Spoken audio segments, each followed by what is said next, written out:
Welcome to big bang. This is Satish. AP ఎన్నికల ఫలితాలపై ఉత్కంఠ కొనసాగుతోంది. మరో 3 రోజులు ఎన్నికల ఫలితాలు విడుదల కానుండగా ఇవాళ అత్యంత కీలకమైన ఎగ్జిట్ పోల్స్పై ఉత్కంఠ కొనసాగుతోంది.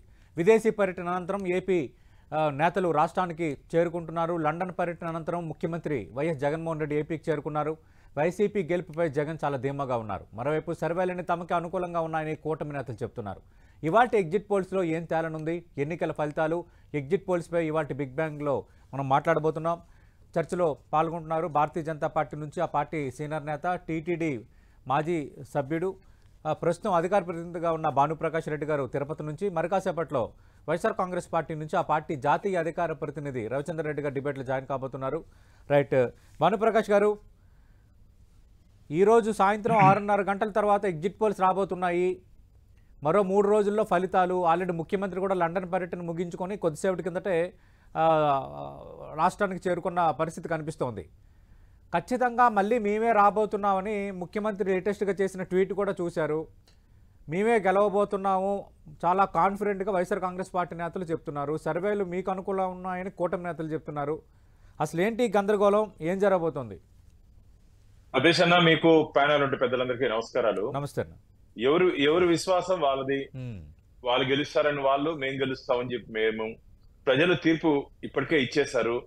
ఎగ్జిట్ పోల్స్ నుంచి వైసీపీ ఎగ్జిట్ అవుతా ఉంది.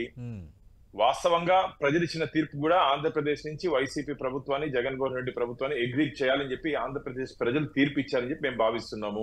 ఇంకా 48 గంటలు, రేపు నుంచి ఎల్లుండి ఈ సమయానికి ఆల్మోస్ట్ కౌంటింగ్ ప్రక్రియ మొదలయ్యే అవకాశం ఉంది 8 గంటల నుంచి.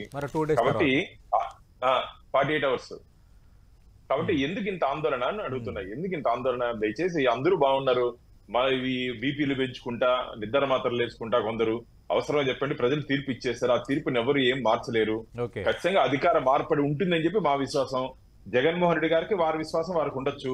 ఎందుకంటే ముఖ్యమంత్రిగా 5 ఏళ్ళు పనిచేశారు కాబట్టి ఆయన పనితీరు మీద ఆయనకు నమ్మకం ఉండొచ్చు. మాకైతే నమ్మకం లేదు. ప్రజలు, ఆంధ్రప్రదేశ్ రాష్ట్ర ప్రజలకు నమ్మకం లేదు. కాబట్టి ప్రజలు మార్పు కోరుకుంటున్నారు. ఆ మార్పులో భాగంగా భారతీయ జనతా పార్టీ, టీడీపీ, జనసేనకి అధికారాన్ని ఆంధ్రప్రదేశ్ లో ఇస్తారని చెప్పి ఆశాభావాన్ని మేము వ్యక్తం చేస్తున్నాం. ఎందుకంటే ఈ 5 సంవత్సరాల కాలంలో ఆంధ్రప్రదేశ్ ప్రజలు బాగా విసిగిపోయారు, భయంతో బ్రతికారు. ఎందుకంటే ఈ వాలంటీర్ వ్యవస్థను అడ్డం పెట్టుకొని ఈ స్కీములు రద్దు చేస్తామని చెప్పి తమ భావాన్ని పెట్టలేని పరిస్థితిలో ఆంధ్రప్రదేశ్ ప్రజలు ఇక్కడ ఉన్నారు. కాబట్టి స్వేచ్ఛగా ఎన్నికల్లో ఓటేశారు. ఖచ్చితంగా మార్పు కోసం ఓటేశామని చెప్పి చాలా మంది చెప్తున్నారు. కాబట్టి అధికార మార్పిడి ఉంటుందని చెప్పి మేము ఖచ్చితంగా నమ్ముకుంటున్నాం. రాజకీయాల్లో ఒకటి, గెలుపోటములు సర్వసాధారణం. గెలుపుకు పొంగిపోయేది, ఓటమికి కుంగిపోయే పరిస్థితి ఏ రాజకీయ పార్టీ కూడా ఉండకూడదు. 5 ఏళ్ళ అవకాశం వారికి ఇచ్చారు. మనం ప్రతిపక్షంలో ఉందాం. ఎందుకంటే ప్రజల తీర్పు సుప్రీం. మనం ఎన్ని చేసినా సరే ప్రజలు ఇచ్చిన తీర్పు సుప్రీం. ఓటనే ఆయుధంతో ప్రజలు తమ నిర్ణయాన్ని తెలిపే అవకాశం ఉంది. కాబట్టి ప్రజా తీర్పును అందరూ గౌరవించాలని చెప్పి కోరుకుంటున్నాం. రైట్, ప్రస్తుతం డిబేట్ లో జాయిన్ అవుతున్నారు వైఎస్ఆర్ కాంగ్రెస్ పార్టీ జాతీయ అధికార ప్రతినిధి రవిచంద్ర రెడ్డి గారు. రవిచంద్ర రెడ్డి గారు, గుడ్ మార్నింగ్ సార్. సార్ నమస్కారం.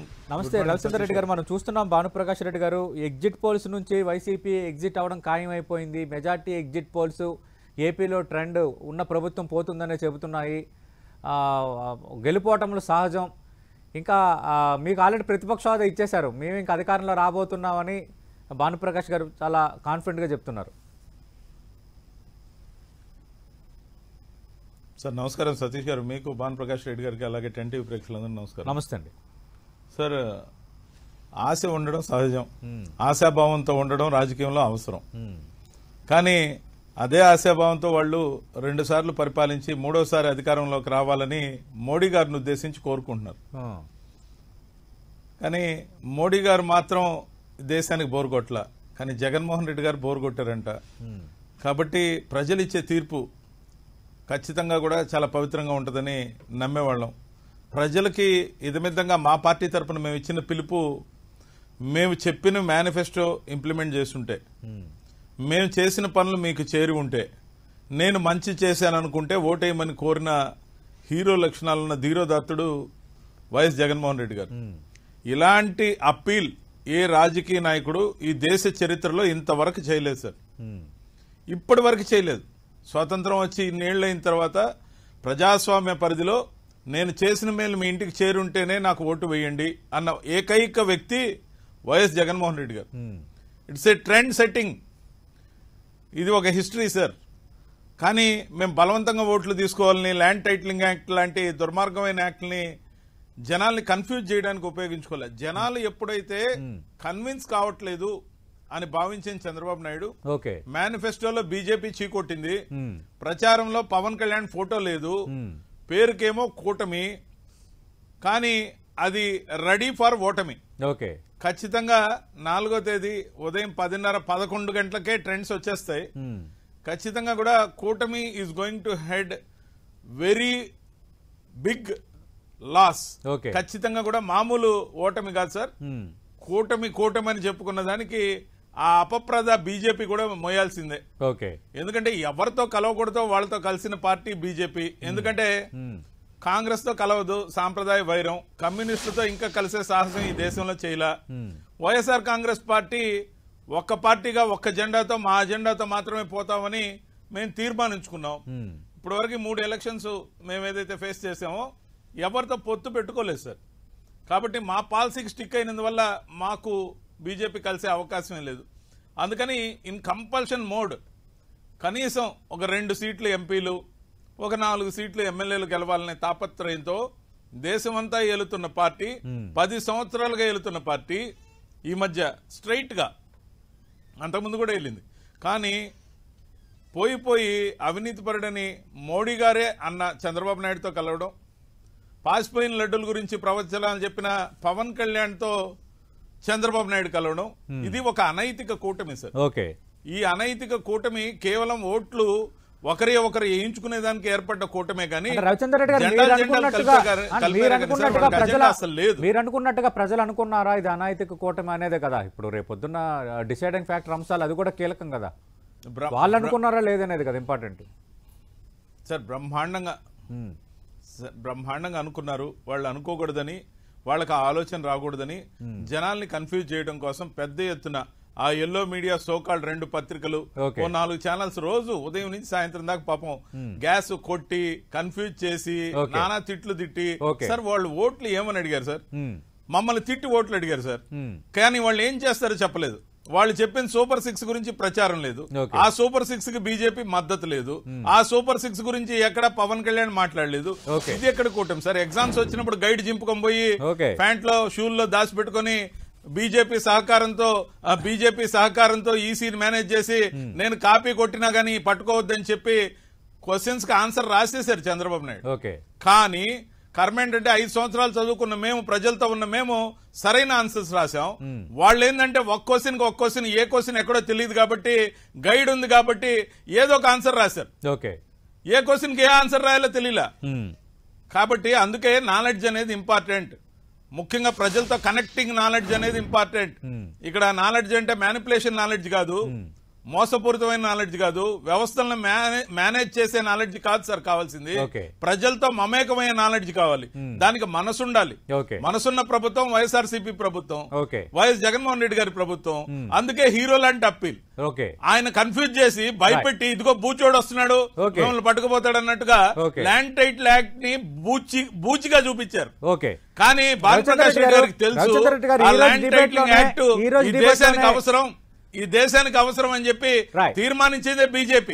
ఈ రోజు డిబేట్ లోనే మీరు 2 సందర్భాల్లో ఏపీ ల్యాండ్ టైటిలింగ్ అంశాన్ని ప్రస్తావించారు, యాక్ట్ అంశాన్ని. అంటే అది కొంత ప్రజల్ని కన్ఫ్యూజ్ చేసింది, అది కొంత ఎఫెక్ట్ చేసింది పోలింగ్ అన్న అంచనాలో ఏమైనా వైఎస్ఆర్ కాంగ్రెస్ పార్టీ ఉందా సార్? ఈ దేశానికి ల్యాండ్ టైటిలింగ్ యాక్ట్ అనేది అవసరం. ఎందుకు అవసరం అంటే ఇది 40 సంవత్సరాల నుంచి నలుగుతున్న సమస్య. ఈ 40 సంవత్సరాల నుంచి నలుగుతున్న సమస్యకి ఎన్డీఏ మొదలు పెడితే, అదే యూపీఏ మొదలు పెడితే ఎన్డీఏ దాన్ని ఇది అవసరం అని చెప్పి తీర్మానించి మోడీ గారి సారథ్యంలో నీతి ఆయోగ్ పంపిస్తే నీతి ఆయోగ్ 18 రాష్ట్రాలకు సిఫార్సు చేశారు. సార్ మీకు అందరికి తెలుసు, చాలా వరకు అందరికీ తెలుసు, ఈ దేశంలో ఉన్న 35 భాగం భూభాగం వక్ఫ్ బోర్డు ఆధీనంలో ఉంది సార్. పెద్ద పెద్ద దేవాలయాలు, పెద్ద పెద్ద ప్రైవేట్ ప్రాపర్టీలన్నీ కూడా వక్ఫ్ బోర్డు ఆధ్వర్యంలో ఉన్నాయి. ఇవన్నిటికీ కూడా కొత్త చట్టాలను తీసుకురావడానికి ల్యాండ్ టైటిలింగ్ యాక్ట్ ఉపయోగపడుతుంది. కాబట్టి మోడీ గారు గాని అప్పట్లో యూపీఏ గాని మన్మోహన్ సింగ్ గారు గాని అందరూ కలిసి తీర్మానించింది రవిచంద్ర రెడ్డి గారు దేశంలో ఎవరికి సంబంధించిన భూమి వాళ్ళకే ఉండాలి పర్మనెంట్ గా తీసుకున్న తీర్మానం ల్యాండ్ టైటిలింగ్ యాక్ట్. అభ్యంతరాలు లేదంటే ప్రతిపక్షాలు పాయింట్అవుట్ చేసినప్పుడు మీరు ఇదే తరహా వివరణ ఇచ్చారు, ఇవ్వాల్సిన వివరణ ఇచ్చారు. అలాగే కేంద్రం సమ్మతి ఉంది, అలాగే నీతి ఆయోగ్ లెటర్స్ చూపించి ఇదంతా జరిగిపోయింది. వాళ్ళు ఏపీ ల్యాండ్ టైటిలింగ్ వస్తే మీ భూమి మీది కాదంటూ ఒక ప్రచారం ప్రతిపక్షాలు చేశాయి. అంటే వాళ్ళ ప్రచారం కొంత ఇంపాక్ట్ చూపించిందన్న అంచనాలు ఏమైనా వైఎస్ఆర్ కాంగ్రెస్ పార్టీ ఉందా? మీరు చెప్పాల్సింది చెప్పారు, వాళ్ళు చెప్పాల్సింది వాళ్ళు చెప్పారు. అంటే ఇది కూడా ఒక కొన్ని పాకెట్స్లో ఇంపాక్ట్ చూపించింది. ఇది కూడా రేపొద్దున ఒక డిసైడింగ్ ఫ్యాక్టర్ అంశాల్లో ఏపీ ల్యాండ్ టైటిలింగ్ యాక్ట్ కూడా ఉండబోతుందని కొందరు విశ్లేషకులు అంటున్నారు. సార్ తల్లి బిడ్డనెత్తుకుని అప్పుడప్పుడు గోరు ముద్దలు తినిపించేటప్పుడు తినకపోతే అదిగో బూచోడు వస్తున్నాడని చెప్తారు. అప్పుడు 2 ముద్దలు గబగబా తింటారు. కానీ చంద్రబాబు నాయుడు బూచోడినే ప్రధానంగా చూపిస్తే భయంతో ఏడిస్తే ఆ బిడ్డని ఇంట్లోకి తీసుకుపోద్ది తల్లి, రక్షించుకోవాలి కాబట్టి. అదే విధంగా ఓటర్లు ఎవరైతే ఉన్నారో సంక్షేమ పథకాలు గోరు ముద్దలు తిన్నారో ఖచ్చితంగా ఆ గోరు ముద్దలకు దూరం కాకుండా మొత్తం ఓట్లు మాకే వేశారు. 55% కు పైగా ఓట్లు మేము సాధించబోతున్నాం. 151 సీట్లకు పైగా మేము సాధించబోతున్నాం. 22 ఎంపీలు పైగా మేము సాధించబోతున్నాం. మీరు చూస్తారు రేపు బాక్సులు బద్దలవుతాయి. ప్రతిపక్ష హోదా కూడా రాదు చంద్రబాబు నాయుడు గారు. భానుప్రకాష్ గారు బాక్సులు బద్దలు కాబోతున్నాయి.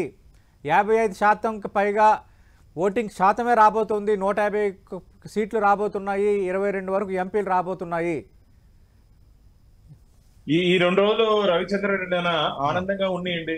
ఎందుకు ఈ దాదాపు 36 గంటలు హ్యాపీగా గడపనండి. ఎందుకంటే అయిన తర్వాత ఖచ్చితంగా వారు మానసికంగా బాధపడతారు. రే నేను ఇన్ని రోజులు చెప్పింది ఒకటి, ఆంధ్రప్రదేశ్ రాష్ట్ర ప్రజలు ఇచ్చిన తీర్పు ఒకటి అని చెప్పి మాట్లాడుతూ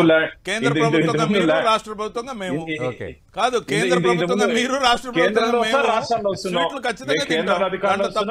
అధికారంలో వస్తున్నాం. మేము కేంద్రం ఒకటి ఇంతకుముందు మాట్లాడుతూ ల్యాండ్ టైటిల్ యాక్ట్ ప్రజలని కన్ఫ్యూజ్ చేశారు. ప్రతిపక్షాలు పత్రికలు కన్ఫ్యూజ్ చేస్తాయి అంటున్నారు. పత్రికలను చూసి ప్రకటనలు చూసి ప్రజలు ఓట్లేయరు.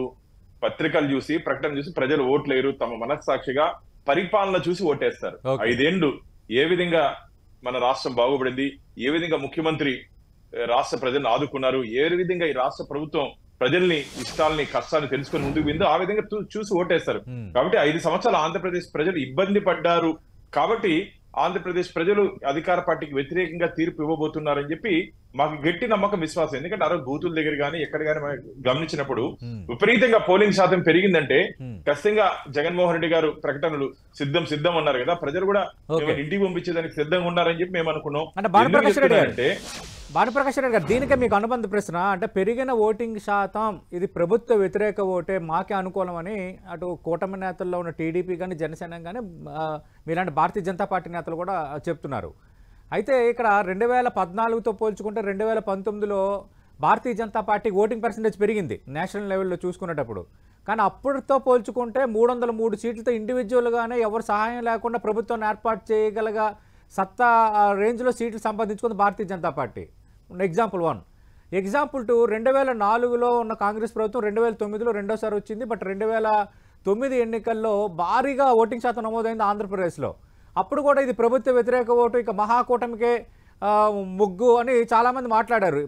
ఎప్పుడు కూడా ప్రభుత్వ వ్యతిరేకత ఎక్కువ ఉన్నప్పుడు ఇంత పర్సెంటేజ్ నమోదవుతుందని. కానీ అప్పుడు మళ్ళీ వైఎస్ రాజశేఖర రెడ్డి అధికారంలోకి వచ్చిన పరిస్థితి.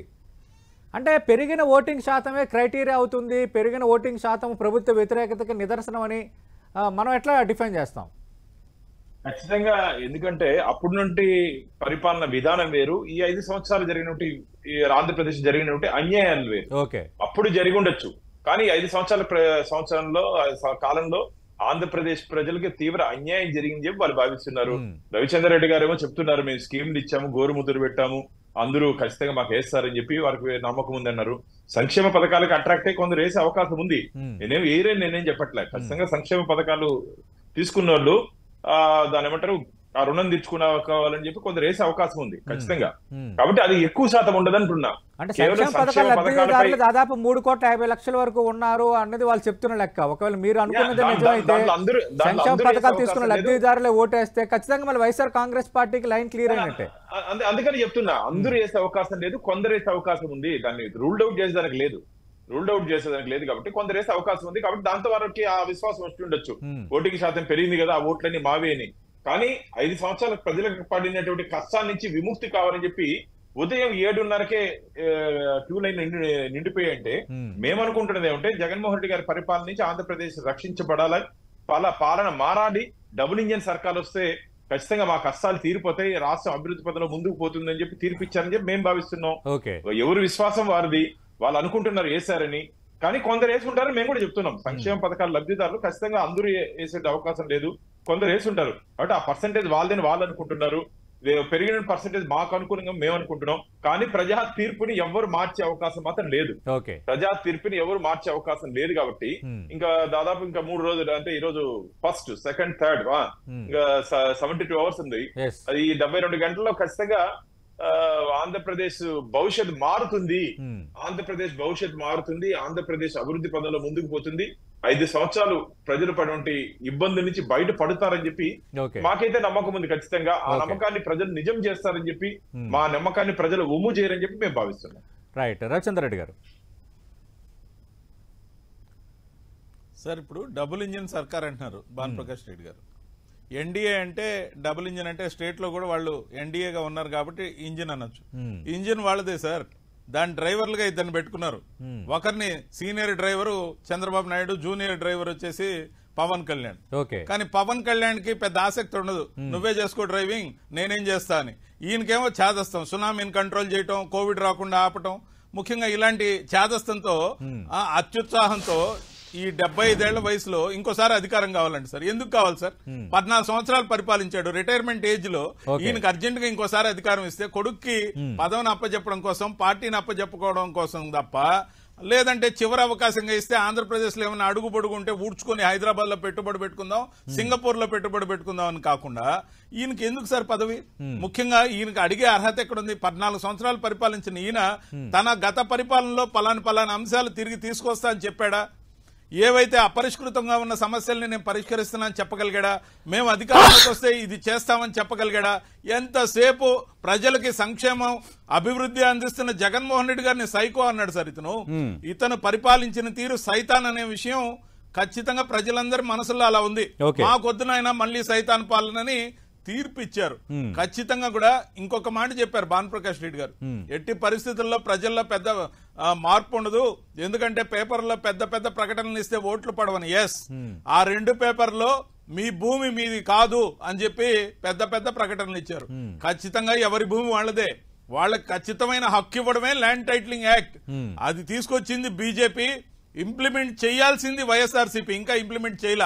ప్రజల నుంచి అభ్యంతరాలు తీసుకుంటాం, కేవలం సర్వేలు జరుగుతున్నాయి. కానీ అందరి ఒపీనియన్ తీసుకున్నాక అన్ని చర్చించిన తర్వాత ఒక రూలింగ్ ఏదైతే తీసుకొస్తామో, దానికి చట్టబద్ధమైన పరిష్కారం తీసుకొస్తామో, అది కేంద్ర ప్రభుత్వం ఆధీనంలో ఏ విధంగా గైడ్ లైన్స్ ఉన్నాయో దాన్నే ఇంప్లిమెంట్ చేస్తాం. అంతకుమించి ఇంకేం లేదు. అంతేకాదు, ప్రజలు సంక్షేమ పథకాలు తీసుకున్న వాళ్ళు ఓట్లేస్తే ఖచ్చితంగా వైఎస్ఆర్సీపీ కొన్ని పడే అవకాశం. ప్రజలు ఎప్పుడు చాలా జెన్యున్ గా ఉంటారు సార్, వాళ్ళు చాలా విశ్వాసంతో ఉంటారు. మనకు మేలు చేసిన వాళ్ళకి మనం మేలే చేయాలి, మనకు చెడ్డ చేస్తాడనుకుంటే అతన్ని అధికారంలోకి రానియకూడదు అని. చంద్రబాబు నాయుడు అంటే అధికారంలోకి రాగానే అన్ని మేనిఫెస్టో దాచిపెడతాడు, ఇచ్చిన హామీలు అమలు చేయడాన్ని ట్రాక్ రికార్డ్ ఏదైతే ఉందో, ముఖ్యంగా కోవిడ్ రోజుల్లో వాళ్ళు హైదరాబాద్ లో తండ్రి కొడుకులు గాని, పవన్ కళ్యాణ్ గాని దాక్కున్న తీరు, కోవిడ్ రోజుల్లో ప్రజల ప్రాణాలను నిలబెట్టిన వైఎస్ జగన్మోహన్ రెడ్డి గారు గాని, ఆయన ప్రభుత్వం గాని ప్రజలు ఎప్పుడు మర్చిపోరు. ఈ దేశం మొత్తంలో సార్ కోవిడ్ ని ఆరోగ్యశ్రీలో చేర్చి, కార్పొరేట్ వైద్యాన్ని ఉచితంగా అందించి, వాళ్ళు సురక్షితంగా ఇంటికి వెళ్లేటప్పుడు 5,000 రూపాయలు చేతిలో పెట్టి పంపిన ప్రభుత్వం వైఎస్ఆర్సీపీ ప్రభుత్వం. ప్రజలు ఎంత విశ్వసనీయత ప్రదర్శించారో మరో 72 గంటలు తేలబోతోంది. మరో 72 గంటలు తేలబోతుంది వాళ్ళు ఏ స్థాయిలో విశ్వసనీయత ప్రదర్శించారా లేదంటే ప్రతిపక్ష హోదా కూడా చంద్రబాబు నాయుడు గారు నోచుకోవట్లేదు. వీటన్నిటికీ సమాధానం మనకి 4వ తారీఖున రాబోతుంది. ఇవ్వడం లేదు. భానుప్రకాష్ రెడ్డి గారు ఇక్కడ ఇంకో అంశం ఈ మధ్యన వైఎస్ఆర్ కాంగ్రెస్ పార్టీ కూడా ప్రస్తావిస్తోంది. అంటే ఉత్తరాదిలో సీట్లు తగ్గుతున్నాయి కాబట్టి ఇది బీజేపీ గేమ్ ప్లాను. ఆంధ్రప్రదేశ్లో ఎన్డీఏ కూటమికి ఎక్కువ ఎంపీ సీట్లు వస్తున్నాయి, అక్కడ అసెంబ్లీ కూడా ఎన్డీఏ కూటమి గెలుచుకోబోతోంది అని ఒక మైండ్ గేమ్కు భారతీయ జనతా పార్టీ తెరలేపింది. అందుకే కొన్ని ఎగ్జిట్ పోల్స్ అనుకూలంగా ఇచ్చే వాతావరణం క్రియేట్ చేస్తున్నాయి. ఇది ఒక పెద్ద గేమ్ అని వైఎస్ఆర్ కాంగ్రెస్ పార్టీ ఆరోపిస్తోంది. ఎగ్జిట్ పోల్స్ ఎగ్జాక్ట్ పోల్స్ కాదండి. ఎగ్జిట్ పోల్స్ ఎగ్జాక్ట్ పోల్స్ కాదు. కొన్ని శాంపుల్స్ తీసుకొని ఎగ్జిట్ పోల్స్ ఎక్కువగా మాకే ఉన్నాయి, ఇంకా మేమే అని మీ కూటమి నేతలు అందరూ మాట్లాడుతున్నారు కదా, ఎగ్జాక్ట్ కానప్పుడు ఎందుకు మాట్లాడుతున్నారు? నేను చెప్తున్నా కానీ ఎగ్జిట్ పోల్స్ ఎగ్జాక్ట్ పోల్స్ కాదు. కానీ ప్రజల నాడి ఈ రోజు కాశ్మీర్ నుంచి కన్యాకుమారి వరకు తిరిగి నరేంద్ర మోడీ గారి పరిపాలన కావాలని చెప్పి ఎందుకు అనుకుంటున్నారంటే, దేశాన్ని అభివృద్ధి పదంలో అన్ని రంగాల్లో ముందుకు తీసుకుపోయినటువంటి సమర్థ ప్రధాని, సుస్థిర ప్రభుత్వం అందిస్తున్నట్టు నరేంద్ర మోడీ గారి చేతుల్లో భారతదేశం సురక్షితంగా సుభిక్షంగా ఉంటుందని చెప్పి దేశ ప్రజలు ఆశీర్వదిస్తున్నారు. మొన్న దాదాపు ఒక 6 నెలల ముందు జరిగిన 5 రాష్ట్రాల ఎన్నికల్లో ఎక్కడ కూడా సర్వేలు భారతీయ జనతా పార్టీకి అనుకూలంగా లేదండి. అన్ని సర్వేలు మాకు వ్యతిరేకంగానే ఇచ్చాయి. కానీ అక్కడ తిరిగి మేము 4 రాష్ట్రాల్లో అధికారంలోకి వచ్చాం. 4 రాష్ట్రాల్లో ఊహించిన స్థాయిలో మధ్యప్రదేశ్ గానీ, ఛత్తీస్గఢ్ గానీ, ఈ రాష్ట్రాల్లో మేము అనుకున్న దానికన్నా ప్రజలు ఎక్కువ తీర్పిచ్చారు మాకంటే. నరేంద్ర మోడీ గారి పరిపాలన మీద నమ్మకం, విశ్వాసంతో ప్రజలు తీర్పిచ్చారని చెప్పి భావిస్తున్నాం. అదే తీర్పుని ఈ రోజు కూడా తిరిగి దేశవ్యాప్తంగా భారతీయ జనతా పార్టీకి, ఎన్డీఏ కూటమికి అనుకూలంగా ఇస్తారని చెప్పి ఆశాభావాన్ని వ్యక్తం చేస్తున్నారు. ఓకే, రవిచంద్ర రెడ్డి గారు, ఎగ్జిట్ పోల్స్ సంబంధించి కూడా చర్చ జరుగుతుంది. అంటే గత 2019 ఎన్నికల్లో వైఎస్ఆర్ కాంగ్రెస్ పార్టీకే అధికారంలోకి వస్తుందని చెప్పిన సంస్థలు కూడా ఈసారి కూటమికే ఎడ్జిస్తున్నాయని చాలామంది మాట్లాడుతున్నారు. అలాగే ఈ 2-3 రోజుల్లో అసలు యాక్చువల్గా ఈరోజు 6:30 తర్వాతే ఎగ్జిట్ పోల్ అనేది ఎగ్జిబిట్ అవ్వాలి, కానీ అలా లేదు. ఇక నిన్న 2-3 రోజుల నుంచి చాలా 2 తెలుగు రాష్ట్రాలకు చెందిన సంస్థలు కూడా కొన్ని సర్వేలని ఆఫ్ ది రికార్డ్ అని చెప్పి మాలాంటి మీడియా మిత్రులకి పంపించే పరిస్థితి ఒకవైపు, అలాగే జాతీయ స్థాయిలో కూడా ఇంకా రకరకాల బ్రాండ్స్తో, రకరకాల ఛానల్ లోగోస్తో సర్వేలు కానీ ఎగ్జిట్ పోల్స్ కానీ బయటపడిపోతున్నాయి. మాకే ఎక్కువగా అనుకూలంగా ఉంది, ట్రెండ్ మాకే అనుకూలంగా ఉందని వాటిని ఆధారంగా కూటమి నేతలు అంటున్నారు. ఇప్పుడే చెప్పేశారు కదా సార్ భానుప్రకాష్ రెడ్డి గారు, ఎగ్జిట్ పోల్స్ అంటే ఎగ్జాక్ట్ పోల్స్ కాదు అంటే సాయంత్రం వచ్చే రిజల్ట్స్ ఆయన ముందే పసికట్టారు. ఖచ్చితంగా కూడా మాకు అనుకూలంగా ఉంటుందని ఆ ఎగ్జాక్ట్ పోల్స్ రాబోతున్న దానికి పసికట్టారు ఎలా అంటారు? ట్రాన్స్పరెంట్ గా అంటే కాదు సార్, మీరు ట్రాన్స్పరెంట్ గా అంటే నేను కూడా అంగీకరిస్తున్నా కదా, ఎగ్జిట్ పోల్స్ ఎగ్జాక్ట్ పోల్స్ కావు, మేము తెలుసుకునే ఉన్నాం, మాకు ఆ సంగతి తెలీదా. కానీ ప్రజల నాడి అని ఏదైతే తాను అన్నారో అది కొంత తెలుస్తుంది. కొన్ని బయాస్డ్ గా ఉంటే ఉండొచ్చు, కొందరు వ్యాపారాత్మకంగా సర్వే సంస్థల పేరుతో ఉపాధి అవకాశాన్ని ఎత్తుక్కుని ఉండొచ్చు. అంత మాత్రం చేత మేము ఎవరిని తప్పుపట్టాం, తప్పేం కాదు. కానీ ముందు తాము బతకాలి, తర్వాత సర్వే చేయాలి. కాబట్టి ఖచ్చితంగా కూడా ఖర్చులు అనేటివి ఉంటాయి, మేము అర్థం చేసుకోగలం. కానీ నేను ఒక్కటే మాట చెప్పేది, ప్రజల తీర్పు 3,22,00,000 మంది లబ్ధిదారులు, మాకు కావాల్సింది పోయినసారి వచ్చిన ఓట్లతో సమానంగా అంటే 1,65,00,000 సార్. మాకు ఈ దేశంలో ఒక ట్రాక్ రికార్డు ఉంది సార్. రాజీవ్ గాంధీ తల్లి ఇందిరాగాంధీ గారు చనిపోయిన తర్వాత 50.12%తో ఫస్ట్ టైం 50% టచ్ చేసిన పార్టీగా 403 సీట్లతో ఏమో గెలిచారు సార్ ఆ రోజున. ఆ తర్వాత వైఎస్ జగన్మోహన్ రెడ్డి గారు కన్నా కూడా ఎక్కువ మంది పార్టీ సీట్లు గెలిచుండొచ్చు. అంటే ఆమ్ ఆద్మీ పార్టీ 70కి 67 గెలిచుండొచ్చు. కానీ ఓట్ల పర్సంటేజ్కి వచ్చేసరికి 51.02%తో వైఎస్ఆర్సీపీ లాస్ట్ టైం గెలవడం only second time in India. This time దేశం మొత్తం ఇటు చూస్తుందని మేము ఎందుకు చెప్పామంటే, మా నాయకుడు ఎందుకు చెప్పాడంటే 55%+ ఓట్లు మేము సాధించాం. వాళ్ళు 37 నుంచి 40కి మధ్యలో పరిమితం అవుతున్నారు. 37 నుంచి 40కి మధ్యలో పరిమితం అవుతున్నారు కూటమి మొత్తం. సార్ వాళ్ళు ఏమనుకున్నారంటే, కూటమి అంటే ఒకళ్ళు పర్సంటేజ్ ప్లస్ చేసుకుందాం అనుకున్నారు. కానీ అందరిని కలిపి ఒకటిగా చూశారు ప్రజలు, అందరిని కలిపి ఒకటిగా చూశారు. కాబట్టి ఓల్ పర్సంటేజ్ వాళ్ళకి 37 నుంచి 40 లోపల ఆగిపోతుంది. మీరు చూడండి. రైట్ చూద్దాం మరి ఏం కాబోతుందో. ఈరోజు సాయంత్రం జాతీయ ప్రముఖ సంస్థలు మరి ఎగ్జిట్ పోల్స్ లో ఏం చెప్పబోతున్నాయో, ఎగ్జిట్ పోల్స్ ఎగ్జాక్ట్ కాదని భానుప్రకాష్ రెడ్డి గారు అంటున్నారు, అలాగే వైఎస్ఆర్ కాంగ్రెస్ పార్టీ గారు అంటుంది. కాబట్టి మరి ఇవే అంచనాలు. ఒకవేళ సాయంత్రం వచ్చే అంచనాలే 72 గంటల తర్వాత వచ్చే కౌంటింగ్లో కూడా మరి ప్రతిబింబిస్తాయా లేదనేది మనం చూడాలి. థ్యాంక్ యూ రవిచంద్ర రెడ్డి గారు, థ్యాంక్ యూ భానుప్రకాష్ రెడ్డి గారు. ఇది ఏపీ పరిణామాలపై 10 టీవీ బిగ్ బ్యాంగ్ డిబేట్.